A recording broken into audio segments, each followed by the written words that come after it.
Today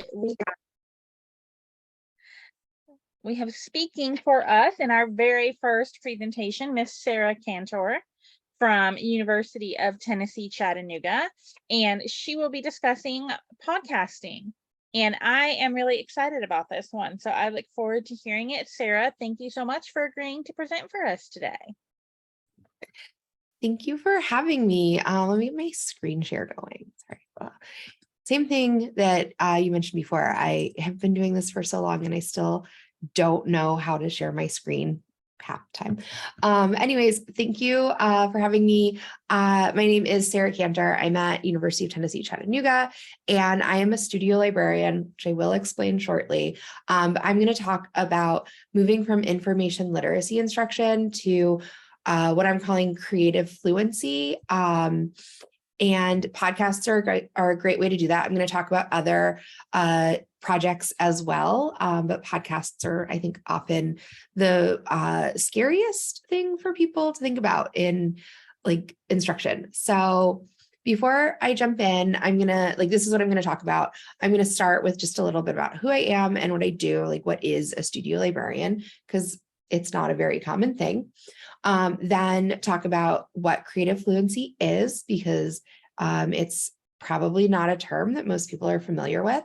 And then how you can start working towards creative fluency, supporting students and professors with multimedia projects. We should have plenty of time for questions, but I'm going to probably talk fast to make sure that we do. So starting out with just a little bit about me and what I do, as I said, I'm a studio librarian. So it's very similar to the reference and instruction jobs that I had before I started here at UTC, but instead of working on helping students find resources, I help them create multimedia work. All kinds of projects, from posters and brochures to podcasts and videos and 3D modeling and stuff like that.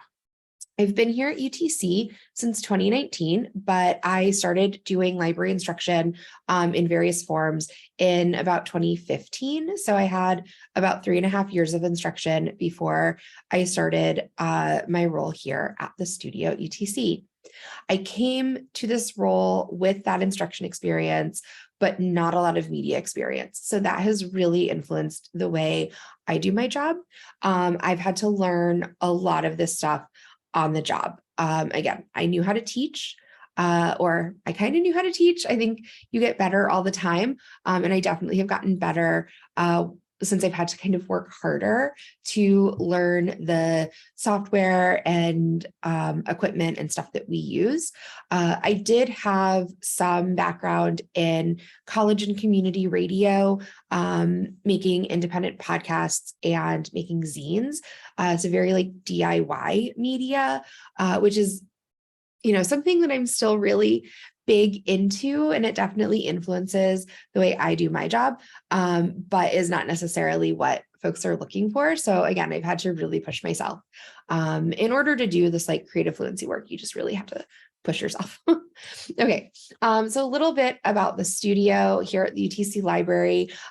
We opened in 2015 when our new building opened, and we are a creative technology lab with 24 workstations where students can work on all kinds of digital media assignments, ranging from graphic design, digital drawing and painting, to video editing, music creation, podcast editing, 3D modeling, all kinds of stuff. The really big thing that we have that other libraries generally don't is the people to support this work. We have 6 full-time folks that work in the studio, 3 faculty members who are all tenured or tenure track librarians, including our director, and then 3 staff members. We all share in the work we do, which includes reference, circulation, and instruction. And we have a ton of stuff. So again, we have 24 computers with all kinds of different creative software. We have a circulating collection with over $100,000 worth of equipment. We are really, I don't know if embedded is the right word, but I'm going to use it. We're really embedded on our campus. We teach just under 200 instruction sessions and workshops every year. It's literally like 198.25 or something. It makes me so mad. It's so close to 200. The faculty members do the bulk of them, but we all pitch in, and we also do one-on-one consults, very similar to like our research consultation, an average 136 of those per year. A lot of those are working with faculty. The librarians do a lot of work to support our faculty colleagues across campus, working with them to help design multimedia assignments, and bringing in our expertise, of digital media, and also our knowledge of the struggles that students have with assignments. So if you're thinking, how does this apply to an instruction librarian who doesn't do this kind of stuff? You see those same kind of pain points, and we can really work with faculty members to help them address that in the way the assignments are designed. We do a lot of multimodal assignments here at UTC. It's really big on our campus, which is one of the reasons that we are able to do so many, classes and consultations and stuff every year. Our first year composition curriculum requires that all students do at least one multimodal assignment in rhetoric and composition 2.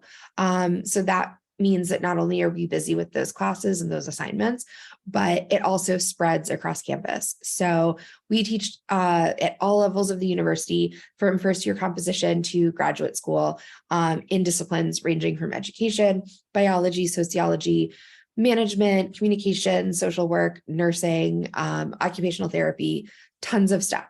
And multimodal pedagogy has been around for a while in rhetoric and composition circles.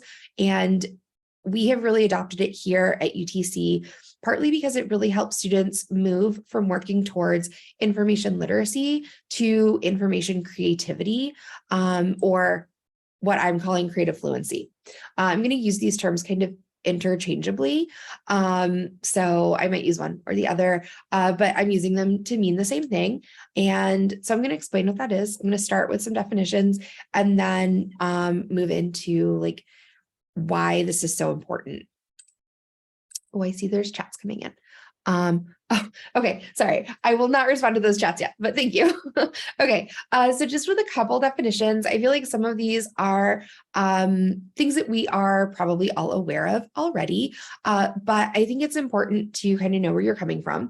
So, going with the definition of information literacy, I believe this is the first definition of information literacy from the ALA, which said to be information literate, a person must be able to recognize when information is needed and have the ability to locate, evaluate, and use effectively the needed information. I'm going to jump down, actually, instead of going in chronological order, to meta literacy, which is much more recent, coming from the work of Mackey and Jacobson. But meta literacy is a unified construct that supports the acquisition, production, and sharing of knowledge that challenges traditional skills-based approaches to information literacy by recognizing related literacy types. A few years after their work was published, the framework came out. So I have to, of course, refer to the framework. And the framework updated the definition of information literacy to sort of combine it with meta literacy. And it's now saying that information literacy demands behavioral, affective, cognitive, and metacognitive engagement with the information ecosystem. So these are things about consuming information, but doing it in an informed way, right? Multimodal pedagogy, as I said, has been around for a long time. I believe the kind of creation of the idea of multimodal pedagogy came from a Harvard working group called the New London Group, which published a report in 1996. And I'm sorry, this is a little bit of a tongue twister for me, but they defined multimodal pedagogy as a meta language that describes meaning in various realms. These include the textual and the visual, as well as the multimodal relations between the different meaning-making processes that are now so critical in media texts and the texts of electronic multimedia. That is the smoothest I've said it, and I have been practicing that quote. But the reason I want to include this definition is because with multimodal pedagogy, we get these ideas of especially this updated form of information literacy that combines meta literacy with information literacy, but multimodal pedagogy starts moving into making your own stuff, making meaning out of the things that you learn. And that gets us into this idea of creative fluency and information creativity. So just as a note, I had been using the phrase creative fluency because I heard it and I said, oh, that's such a great phrase. I love it. That's what I'm going to use.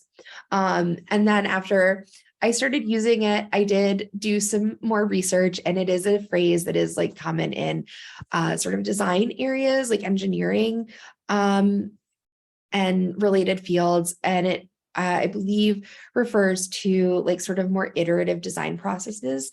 So I then was really lucky because last May, just this past May, excuse me, so like 6 weeks ago, Mark Dahlquist published an article in CNRL called Toward a Framework for Information Creativity. And I think that that maybe is like a better term, which is why I'm using them interchangeably. I really like his definition of information creativity, which says that it involves the experience of encountering, employing, transforming, or making informational objects for artistic, exploratory, or communicative purposes when creative originality or production is of primary concern.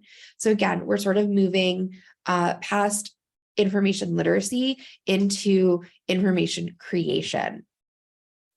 And this is a really important step that we as librarians should be taking and supporting students for a few reasons. Number one, students just don't know how to be creative anymore. It's been a long time coming, but I see this every day at work. I'm sure you see it, especially if you do any reference work, that students don't really know how to solve problems creatively. And there are reasons for this. I don't want to say that it's all Ronald Reagan's fault, but it's not Ronald Reagan's fault. So if we go back a few decades, in the 1960s, English educators especially started incorporating more creativity into teaching at the K through 12 level, even just things like teaching poetry. And this was really influenced by the work of the educational philosopher John Dewey. And it was a little bit more progressive and out there. And at the same time, more people started taking standardized tests, different types of people.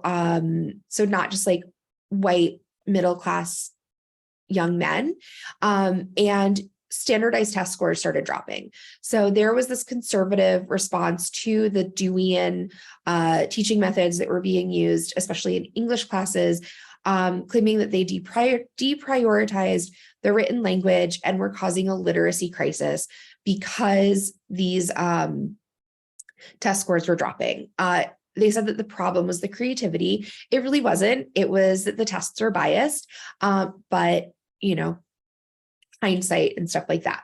So then we get into the early 80s. And if you are my age or a little bit older, you probably were in this sort of like transition period where the Department of Education really started pushing this back to basics idea with like the 3 R's and, saying like, we needed to focus on literacy and more standardized tests. So we start getting this move towards teaching to the test.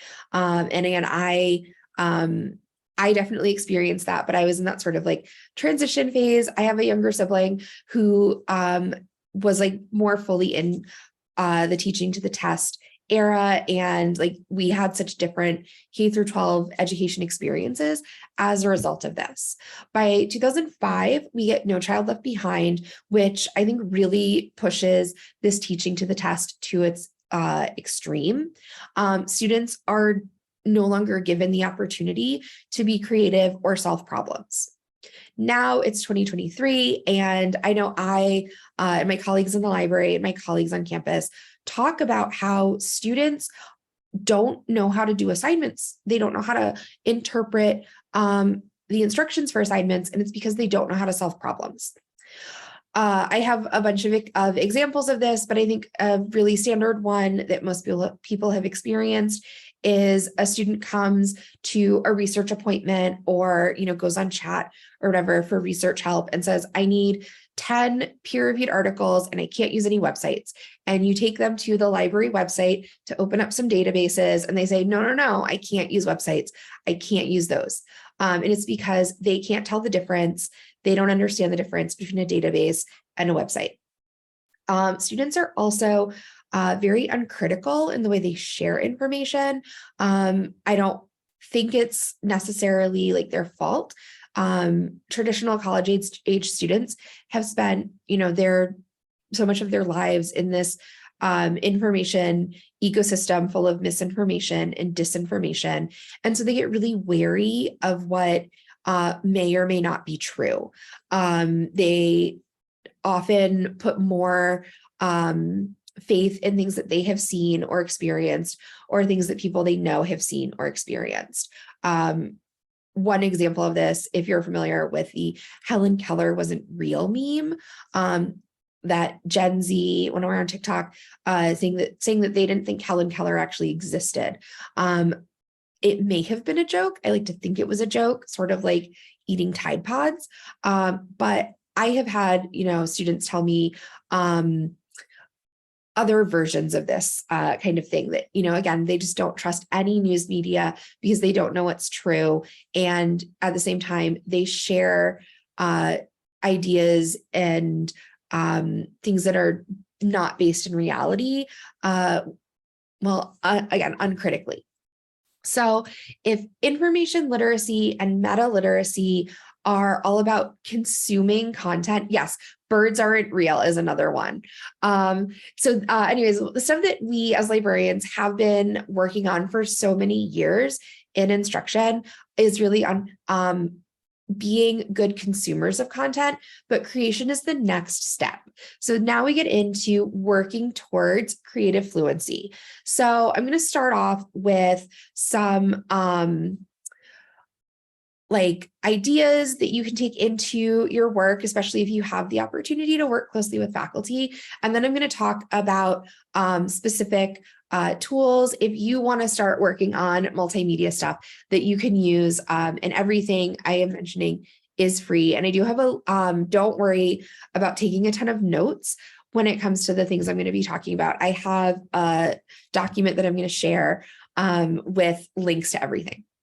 So anyways, why should a librarian who does information literacy instruction be thinking and worrying about creativity?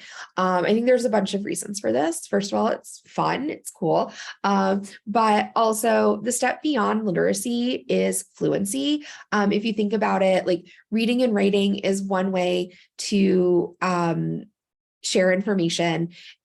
Fluency goes beyond just being able to read and write. If you're thinking about learning another language, you often, at least in my experience, the reading and writing comes a little bit easier. Then you get into speaking and being, fluent. Another reason is that most college students are digital natives, at least if we're talking about the traditional college age student, but that doesn't mean they know how to use computers. They know how to use Chromebooks because they have a lot of times used them for a lot, if not all, of their K through 12 education, but they don't know how to do other things. We see this in the studio a lot when it comes to, creating projects and saving files, but even things as simple as submitting a Word document for an assignment, they don't know how. They don't know how to save a Word document on a computer to upload it into their assignment.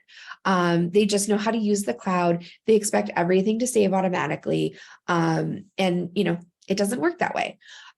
Using creativity assignments and thinking about information creation is a way to get them understanding how to use the technology more effectively. And I think the most important reason is probably the professors on your campuses are already assigning multimodal assignments, but you might just not know. At a previous job, we did have a lot of these assignments, but there was no support kind of for them on campus, certainly not from the library. As an example, I was doing, regular instruction, and my favorite rhetoric and comp professor, who always had like really interesting assignments. One semester, she had students compare and contrast pop songs from different genres that addressed social problems like domestic violence and things like that. And then incorporate their essay, or I guess incorporate a playlist of songs into their essay. So they had to submit two things. One was the essay and one was a Spotify playlist link, which was so cool. But she wanted to have it be a podcast where students would actually play clips of the songs and then talk about them. But she didn't know how to do that. And there was nowhere on campus for students to, record stuff, edit stuff, anything like that, and really nobody that could teach them. So, these assignments are already happening to various levels all across the country on all of our campuses. But the problem is the students aren't getting the support, and the faculty members might not be getting support as well in creating these assignments. So if our goal is to support students with their learning, information creation, creative fluency should be a part of it. So some basic tips on how any instruction librarian can support creative projects are working with faculty, collaborating on instructional design, adapting the information literacy instruction you're already doing, and getting to know some common tools. I do want to also say that I don't think anyone needs to be a creative genius or a tech genius to support professors and students in podcasts and other multimedia assignments. I did have a little bit of background with mostly audio stuff before I got here, but I had no professional experience. I really was just bringing, as I said earlier, instruction experience and knowing the kind of stuff that students need to be successful. I had to learn everything on the job. And really, as I was teaching it to students, it was really hard. So what I did is actually one of the things that I recommend when you're working with students is focusing on the stuff I knew, which was instruction, and then building on that to learn the tech side of things. I had a lot of I had a really big learning curve because I also had never really worked with faculty members this way. So I also understand if collaborating with faculty members on assignment design is not a thing that you can do. It really depends on the role that you have in the library on campus, how the relationships you have with faculty members, the structure of your university.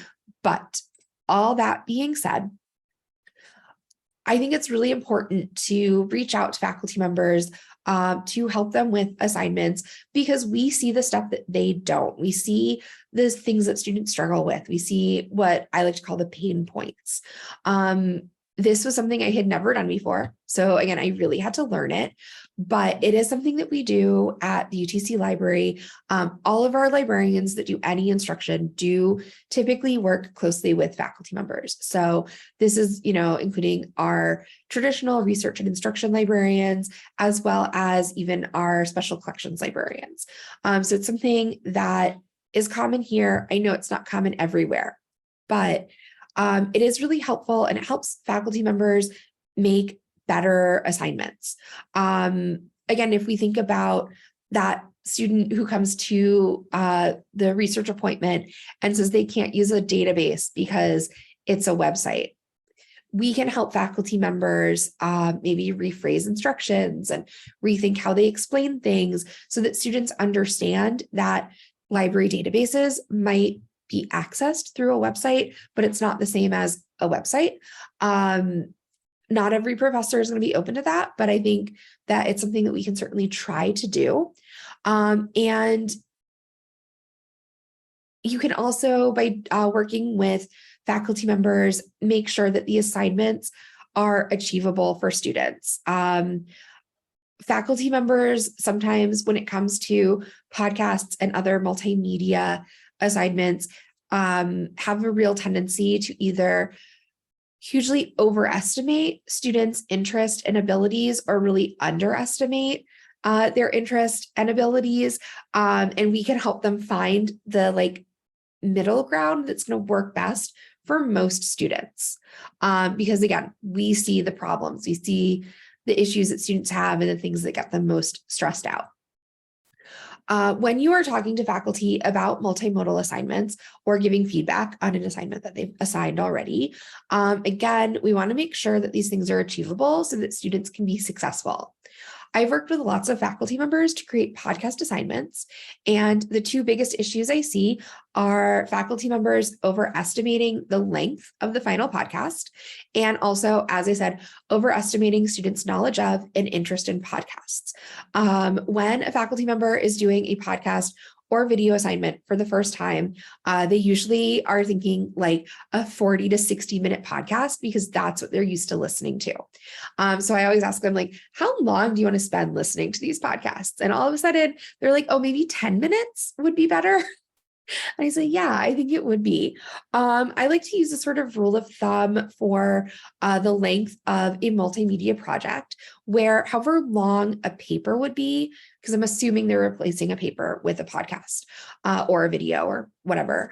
But if however long the paper would be, a podcast should be half the number of pages. And a video should be half of that. So if a paper is 5 pages, then a podcast assignment should be 2.5 to 3 minutes, and a video project should be 60 to 90 seconds. Anything more than that starts to get into the realm of unachievable because students have to do the research, they have to do the prep work, they have to do the writing, they have to write scripts and things like that. If they're doing if the assignment is like well designed at any rate. But they also have to learn how to record themselves, how to find the content that they need. In addition to their recordings, they have to learn how to edit. So, we should, I guess I mean faculty members should not necessarily like lower their expectations, but make expectations reasonable. The other thing that I find, not so much here at UTC, but in my previous jobs, I worked at 2 other universities doing instruction before I came to UTC. And at both of those, I found that a lot of times faculty members did not use rubrics for grading, which they should, or if they did, the rubrics weren't very helpful to students. So I like to really encourage them to create rubrics. I provide them with sample multimedia rubrics, and I really recommend that they focus on the content, not aesthetic choices or style choices that students make. The important thing is whatever multimedia project they're doing is something that the faculty members can access and read, hear, or see. So if it's a podcast, the main thing for the actual like podcast content is just that it's in a format that they can listen to. So not a project file from the audio editor, but an MP3 or WAV file. This is something that I do have some faculty members who have actually taken out all of the like style choices from their rubrics and just want to make sure that it's something that they can play anywhere. It's also really necessary, since these are oftentimes new assignments, encouraging faculty members to scaffold their assignments. This is like a student having to write a 50-page paper in 3 days if there aren't scaffolded, like mile marker type assignments in the middle of these assignments. Students generally do not get excited about these. Faculty members do, and they expect the students to be like, yeah, I want to make a podcast, but not all students know what podcasts are. A lot of them don't listen to them. And if they do, it's more along the lines of like Call Her Daddy, the Joe Rogan podcast, My Favorite Murder. So they don't understand how this fits into their education, how it's relevant to what they're doing because it's brand new. So it's important to give them, these mini assignments as part of the larger assignment, like submitting an outline and an annotated bibliography to keep them on track. And again, as I mentioned what I did, keep them focused on the stuff that they're more comfortable with as they figure out the stuff that is more scary, like the technology. Anybody, I feel like, can start incorporating this into the instruction they're already doing by adapting information literacy instruction. So we don't use the framework here at UTC. Nobody at the library does, but I think that you can use the framework by just adapting some lessons that you might already be using. So 4 of the 6 frames are pretty relevant to multimedia work. And I think that the clearest one is information creation as a process, which already points to a range of information formats and modes of delivery. But instead of focusing on finding, resources for research, you're thinking about, creating in these different formats. This helps students understand the constraints of different formats, both as resources, but also when they're creating their own projects. And it helps them create content in a more informed and thoughtful way because they start to understand the creation process. And I think it helps them be more critical of non-written information like podcasts, TikToks, things like that.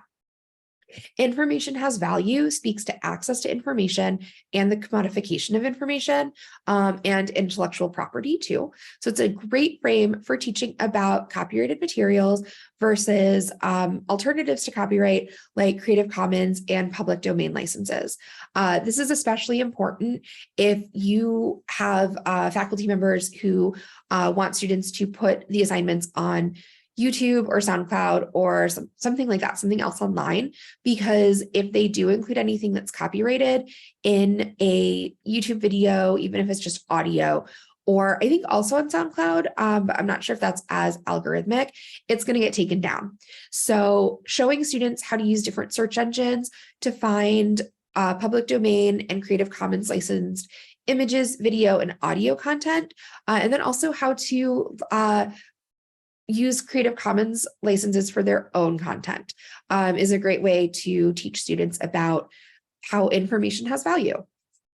Authority is constructed and contextual, and scholarship and conversation, I think, sort of work together when we're thinking about multimedia as well, because they both address who is considered an authority and why, and how scholarly conversations happen and whose voices are included and whose are left out.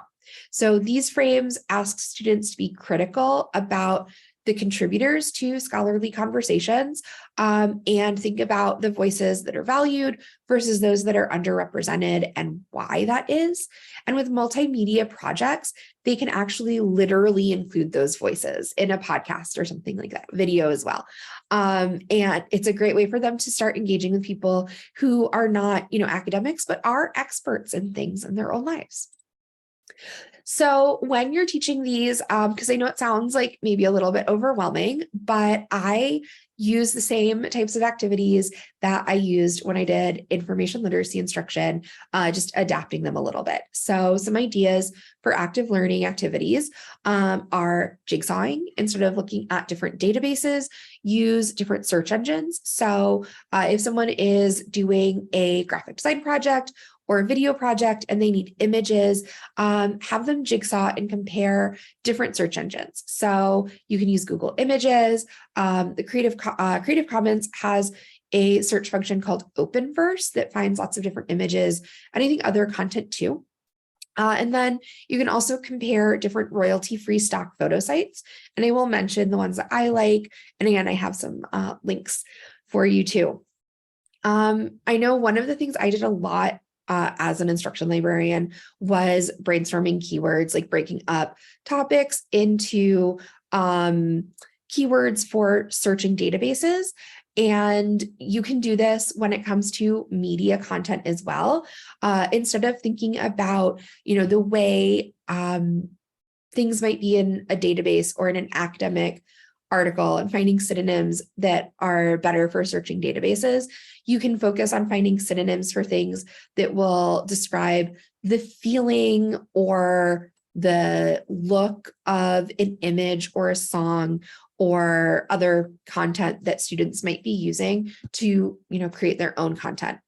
One that I use frequently, like almost every time I do a podcast or video assignment, is essentially a think, pair, share. Again, I'm going to share this document that has a link to the thing that I use, but I have created these roadmaps that are multi-page worksheets that I bring to classes and have a bunch of different active learning sections in them. And the one that I always do is have students write 1 or 2 sentences explaining their topic for their podcast and how they're going to use media content to address their topic. So what kind of audio clips can they find and use and things like that.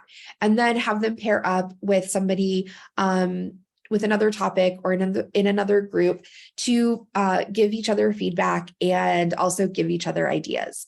I also like to do concept mapping, seeing how, helping students see how different ideas connect with each other, and then also different types of media content.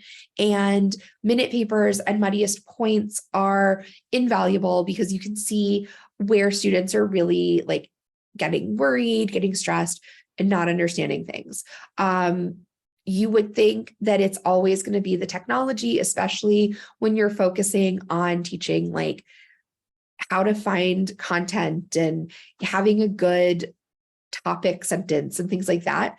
But actually, like they are less, I don't want to say they're less worried about that, but they sometimes feel confident in figuring that out for themselves.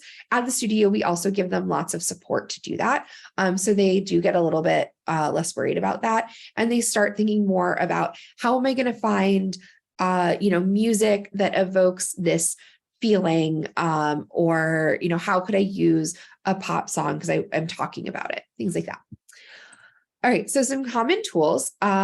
These are like kind of databases. Oh, here is the link, by the way. Sorry, I had it in my slide notes, but I had to get there. So this is a list of resources that I put together, and it has links to all of these different websites and also the tools I'm going to mention on the next slide, plus, the roadmap that I mentioned, which is Creative Commons licensed, so feel free to adapt it. But anyways, you're probably used to using databases with multimedia content. There are, of course, databases like ArtStore that will have, images and things like that, but it's not really the type of media that students are looking for or faculty members want students to use when they're creating podcasts or videos. So a couple of resources that I like, and they're databases for this. There's a bunch of royalty-free stock photo sites out there. My favorite is Pexels, but there's also Pixabay and Unsplash and other resources that have, again, free, high-quality images and also video content, audio content, and some of them have a lot of other stuff too. It's pretty expansive. I like Openverse, which is the Creative Commons search tool, and it searches multiple places for Creative Commons licensed content. It mostly does images, but the link that I include in that document takes you to a place where you can actually then go to other websites to search. So you can find music on places like, I think it's called like Jamando. I don't know how to pronounce it. And, Vimeo for video content and things like that. If you're looking for audio, SoundCloud is an excellent resource because people will put Creative Commons licensed music and other audio on there that you can download and reuse. You just have to double check the license before you do that. And Free Music Archive is also a great place for finding music to use as, background music for podcasts or videos or as a starting point for other projects. It's very full, and there's 2 things on the Free Music Archive. So you want to use the Free Music Archive side of it because that is free, and everything on there is, again, Creative Commons licensed. You just have to check which license it is. And if you're looking for sound effects, I personally find this odd. I don't know why, but almost every professor that I work with on podcast assignments wants students to include sound effects. I don't know why that is, but freesound.org is a great archive of, again, Creative Commons licensed sound effects. And everything there is free. You do need an account to download, but it is free. So once you have the content to start creating stuff, you need to start using software. And again, the links to these these tools are in that document. My favorite audio editor is Audacity. It's been around for about 25 years. I have been using it for, again, radio and podcasts for 20 years now, which is wild to think about. It is like a little bit dated looking, but it's a great resource, and you can record and edit podcasts using Audacity. Anchor.fm, which I think is now known as Spotify for podcasters. I think they have Spotify for podcasters has a couple different tools, I guess, and you want to use the Anchor FM tool. And this is a really great way to make podcasts. It is owned by Spotify, so you do need a Spotify account, and it is designed to publish directly into Spotify. But as of the last time I used it, you could just download the audio file as an MP3 or a WAV and upload it to, a course assignment or something like that. And it has this excellent tool called Record with Friends, I believe. I'm blanking a little bit on that title, but I believe it's called Record with Friends. But you can go in there and only the sort of host, I believe, needs that Spotify account, and you can set up an online recording room and invite up to 5 people and record for up to 2 hours, and then record your podcast and do your editing right in there. And they do make it pretty easy, so it's fairly drag and drop, which is always less scary for people who are doing this for the first time. If you are looking at video projects, Adobe Premiere Rush is a free Adobe tool, or freemium, I guess I should say. And it's a simplified version of Adobe Premiere Pro. So you can do basic edits. It is pretty popular for content creators on TikTok and Instagram to edit videos, and you can do the basic stuff, and it's available for both desktop and mobile devices. And what's really cool is I've always told people that you should use the mobile one because you get unlimited free exports, but I think they have now expanded that, to the desktop version too. And then Canva, if you are working on graphic design projects, is an invaluable tool. It has really become an industry standard tool over the last few years, and it has video editing functions as well. I'm not going to go too far into Canva because the next session is talking about Canva. But if you haven't signed up for Canva, I do encourage you to sign up for it because you can do a lot of very cool stuff, make presentations in it, make flyers, social media content, as well as help students use it. It's really easy and drag and drop. And if you sign up for it with a .edu email address, you can actually get access to Canva for Teachers, which is all the paid features in Canva from the Pro account for free. And in that document that I shared, it does have the instructions for how to do that. They have actually made it easier so you don't have to make up as much information because it is designed for K through 12 educators. But I really like to tell students about it because before this was an option, we would have multiple students every year who would get so upset, sometimes upset at me and the other folks in the studio, because we would encourage them to use Canva, and we would always tell them, just use the free version. Anything you want to do, you can do with the free version. And they would sign up for the trial for the Pro version and then forget to cancel it, and their credit card would get charged. And then they would be like, you told me to do this. And no, we didn't. So now I tell them, just say you're a teacher. So anyways, that is everything for me. But I'd love to open it up to some questions if anybody has any.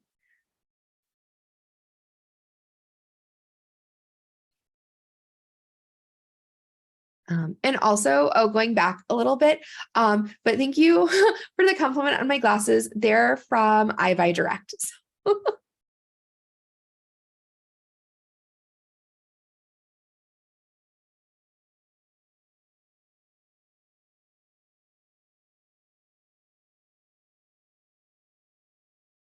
I will stop sharing my screen, actually.